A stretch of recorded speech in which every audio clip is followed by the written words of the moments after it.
Hello, I'm Joanna North. I'm a psychotherapist and psychologist. Welcome to my Mind Kind podcast. Hello, this is Joanna North, and this is the Mind Kind podcast, which are made to help parents and families get along together and enjoy their lives together and give good advice to parents on managing children and good advice, particularly on mental health and well-being for everyone. So this week, I want to talk to you about something that's in the British news. It might not be in your European news, but the subject of smacking children has been raised. So for those of you that aren't listening from Britain, this week, Wales joined Scotland in the ruling of making smacking children illegal. England has not made that ruling as yet, but it is going to be debated. And there have been various people saying various things about the issue.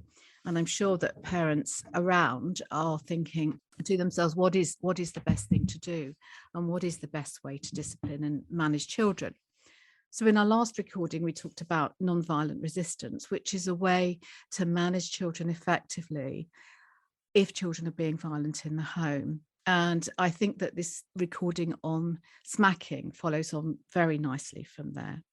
So we have Nadhim Zahawi, who is the Education Minister in the UK, and very respectful and fine minister who's done some fantastic work in Britain, not the least his incredibly hard work during the pandemic. So I've got a lot of respect for him. But in his role as education, he's come down on the side of letting parents make a choice and being liberal in his thinking about smacking, saying, it doesn't hurt to discipline a child through a light smack. So I'm not going to argue with people that make that choice in this recording. As I say, I've got a lot of time for Nadhim Zahawi, but I just don't think that's the right thing to do. And I don't think much of the science these days leads us towards smacking. So in this recording, I'm going to give you lots of food for thought about not smacking, because you have plenty of other options. And smacking isn't one of them. But I noticed that quite a lot of people, particularly adults, I'm not hearing from children on this, because I bet if we asked any child, they would say, I don't want to be smacked. But Terry White in the Sunday Times talks about smacking and says, it wasn't harmless for her. It caused her a lot of upset and does even now. And we have people saying, oh, well, it never did me any harm. Or, my parents used to smack and they weren't bad people. Well, I'm quite sure that parents that smack aren't bad people, but I think they're not choosing the right option. So in the last generation, perhaps in the 50s and 60s, which actually isn't the last generation, it's the generation before. I think that the generation in which I was raised, it was common to smack children. It was just entirely accepted. I was smacked by teachers. I was hit by teachers, and I was hit by my parents. And it wasn't something we gave too much thought to, except for what I can say is any smack that I did have is well remembered and hurt a lot, even though my parents wouldn't have intended that. I think it's a really bad idea. And it brings me on to my first comment about smacking, is that if you want to smack your child, what you have to hold in mind is your child will remember that smack. And they will probably remember it for the rest of their lives. You may well forget it, but they will remember it. And we hold these memories of physical punishment in our minds, but we also hold them in our bodies. There's a broad range of behaviours. For example, you're play fighting with your children. That's actually quite a healthy thing to do, because you will not overpower your children. You will not make them feel in pain. You will simply be play fighting and showing them that they can be dominated. I certainly think that play fighting is very healthy for boys and girls. But we're not talking about play fighting where parents are mindful and engaging in a non-harmful way. Smacking is a reaction to a child, and it is a reaction where there's a lack of words, and the smack itself is supposed to be a communication, and the communication to the child would be, you better stop that now. The fact is, there are much better ways to communicate that to a child, and there's much more effective ways to do that. And there are ways to do that so that your child won't hold that memory if you like, corruption in the relationship, because I think that's what it is. I think that you say, I have authority and dominance over you. And there's only one thing that happens when you do that to a child, and that is that you frighten them and you upset them and you cause a fracture between you and them that takes time to recover. So if you make that choice to smack, you have to remember that you can have quite a lot of work to do to put it right. And you may not put it right. There may be smacks that you put right.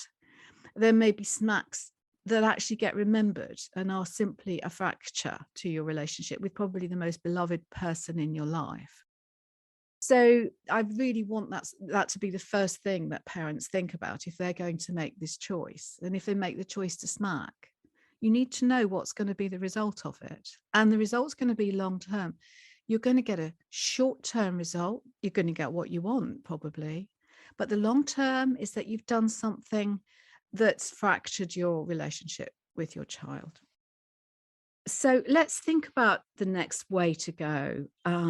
So children learn through mirroring. Children copy in almost identical detail what they actually see. So if they see parents using violence as a way to get what they want, they will copy that. They will think that's the way forward. And so you need to know, the second thing you need to know if you're going to make the choice to smack is that your child will probably mirror those behaviours and will hold them in mind and see them as part of their own choice. So don't be surprised if your child then goes and smacks someone at school or smacks a sibling or uses that form of communication in their life. And then, of course, they might get another smack for that, which only goes to show the cycle of behaviour that you're creating. And you need to, again, I'm telling you about your choices, so you need to be able to hold that in mind. So what are the options here? Why not use words as a form of managing your children? Why not tell your child what they're getting wrong and what it is you want to have happen to make that change? Why not inform them of what they have to do? You don't just land on them and smack them. Okay, so if you've given them a few warnings, which is, I know, part of being a parent, and it's very frustrating and very difficult. You give children warnings and they still don't stop. Well, they're still testing you. They're just testing to see what you're made of. And what you then have to do is perhaps remove something that they might be playing with. You need to change the context around them. So you try the verbal warning and then you change the context. So if it's a toy that they're playing with in a sort of crazy way, then you just simply take that off of them and then they won't be able to engage in that behavior. So what you want to do is show them, not tell them, mostly with children, middle years children, 7 till about 14, you're showing them, you're not telling them. And with little tiny children, you know, from the minute they're starting to toddle around and engage in behaviors, engaging with their world, you're changing the context that they're in so they can't do the wrong thing. And you're also showing them the right thing to do. So you demonstrate, you need to become a demonstrator of the behavior that you want to see. If you ask parents how they feel about slapping their children, most of them will say that they feel terrible after they've smacked their child. They don't feel good about it. They know it's not really a very effective way to go. And they know that they've caused a problem in the relationship with their child. And if you ask children how they feel about it, and children are obviously going to feel upset and distressed and may not be able to soothe that upset and distress.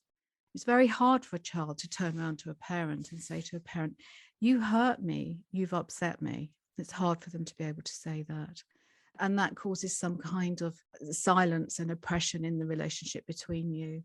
So I'm not advocating in this way of working that we should let children do what they want, because I absolutely don't believe that children should do what they want.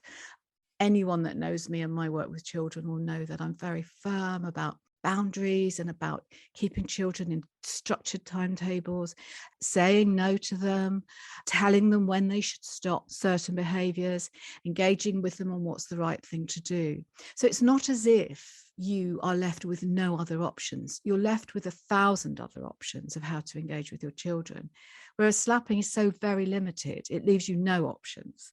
And it's the end of the line, really. If you don't like wars in this world, then don't slap your children, because it's a very similar thing. It's just like, I will hurt you until you do what I want. And I think most of us right now in the world will know that that simply is not going to work. It's a very emotive subject. In Britain, you can't slap or hurt an animal. You would get prosecuted.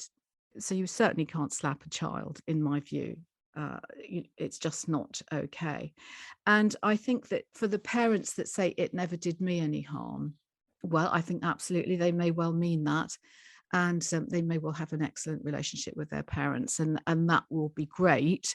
And that will mean that they've overcome that experience. But I think for as many parents that might be able to say it never did me any harm, what you have to remember is there will be an equal number of people who do feel that slapping caused them harm, either by a parent or another adult. So we have a lot to think about when it comes to disciplining and managing children. And as I'm always saying, you need to find your authority. You need to find your ability to be in charge, because children are looking for that. They are looking for us to guide them and direct them. And you need to be a fantastic manager. You probably need to be incredibly hard working to get your children to behave well. It is just very hard work. And if you feel that you can sign up for hard work and good management and lots of communication, and every now and then feeling very frustrated and upset with your child and having to step back until you feel you can talk with them about what it is they're getting wrong, then you'll be going in the right direction. If you think that slapping is the right way to go and that gives you an effective and loving relationship with your child, well, then I would say you must carry on and make your own choice. But I certainly always advise parents to not slap. And I think you'll find that on the basis of all the neuroscience that we know now about the developing child's brain, that the impact is so traumatic that we actually could stand the chance of seriously affecting them and seriously causing them harm. And you must bear that in mind, that your child may say nothing, but you may well traumatize them with that one slap. So please don't do it. Please search for other ways to discipline your child. And let's continue thinking about ways we can go, rather than the very limited, very short-sighted view that it's okay to slap children.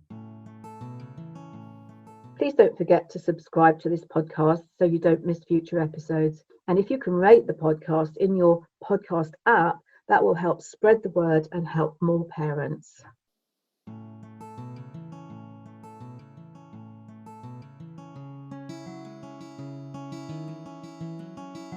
So let's just think a little bit more about how in this podcast we can help parents not to slap, because slapping is part of a reactive pattern of responding. And really what's most important is that we help parents to create an environment in their home and in wherever they are, where aggression on the whole is reduced, where we develop in our children more cooperative, engaged, communicative style of being in the world. We encourage their brains to be more receptive to feedback. And in doing that, what we're going to be doing is reducing the aggression hormone that gets created when we do things like slap. When we're stressed and when we're angry, we get cortisol in our systems. And when we slap children, we're very possibly creating that in their system. So we're moving to dopamine and oxytocin and all those wonderful chemicals in the brain that make children happy, receptive, kind, and feeling like life is great. Now, the thing is, this is the big thing for parents, is that, as I'm always saying, it doesn't happen like magic. It's actually really hard work to create that. And if we want to be able to do it, we have to be able to know that in ourselves. For example, I mean, we all get stressed in the world that we live in. We all have too much to do. And as I observe it, particularly working families where parents are working, you know, even if a parent's at home looking after children, it's hard work enough. Children are at school, there's got to be enough money in the home, and you've got to do the shopping, and you've got to pay the bills, and you've got to educate the children, and you've got to keep them happy, and all of these things. And it's all big, big, big demands. And families get very exhausted and very frustrated. And I have parents look at me as if to say, what are you talking about when I say you're going to have to create downtime? Because downtime for our brains gives us a rest, it gives us time to recuperate, it gives us time to find a peaceful place inside. And when we're peaceful and we're contented and our system is set to zero, our nervous system is set to zero, not charged up and ready to go all the time, we're much less likely to react to children. And the thing is this, that children are only learning, they are on the go all the time, their brains are really quick and they're very excited about life, and they are going to test us, and we are going to feel annoyed at times. And we are going to feel as if we want to react. And the thing is to manage, not react. So we're managing our homes, we're managing our children.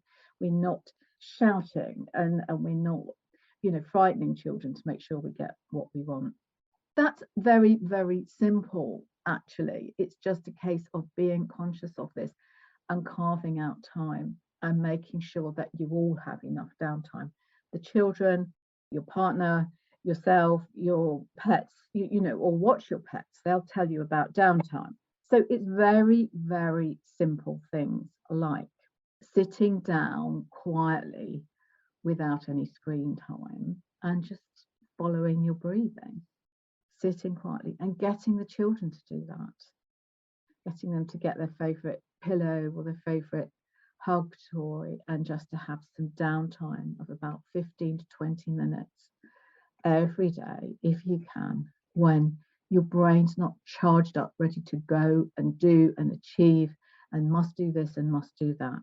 And so that means making it part of the culture of your family. Now, there are ways to achieve this. Have you noticed how quickly we're responding and reacting in the world that we live in? We are all doing things in double quick time. So one way to give the brain a really, really great rest and a really, really big treat is to just slow down the way that you do things, to do things in double the time, not half the time. So if you're a parent in your home from a long day's work, you know, try and slow everything down. Just try and slow bath time down for a few minutes. Try and slow bedtime down for a few minutes. Try and slow reading the story time down. See what you can do to inject a little bit of quiet, slow time into your day, and see if you can get your children to eat this up and to enjoy this.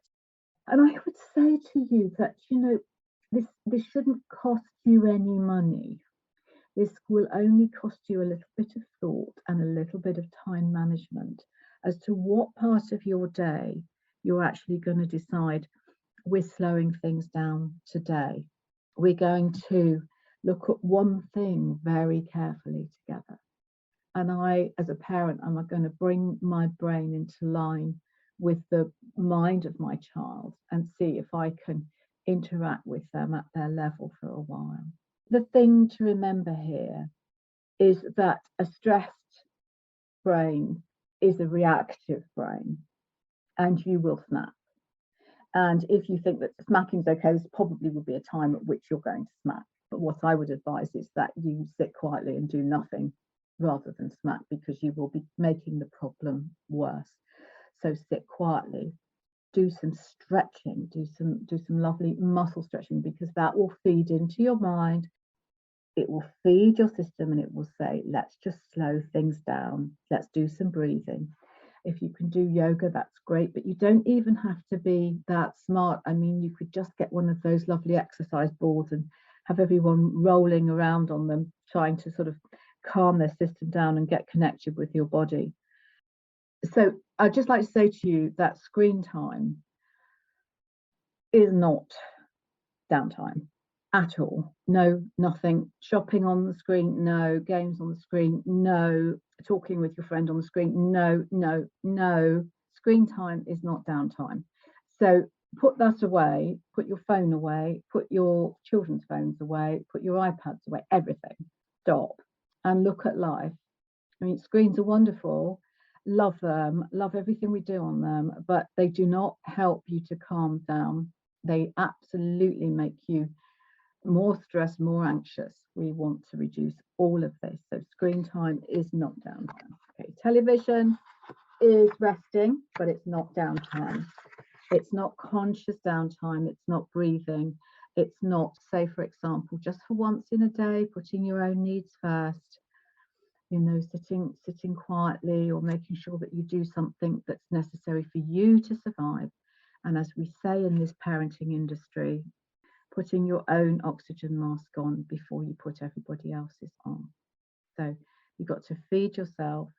You've got to deal with your worry yourself. You've got to see if you can solve your problems and see if you can engage in being focused in your life.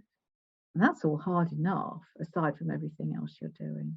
And if you do that, if you manage to give yourself some calm down time, what you will find is your children will feed off of that, and they will copy you, and they will become calmer children.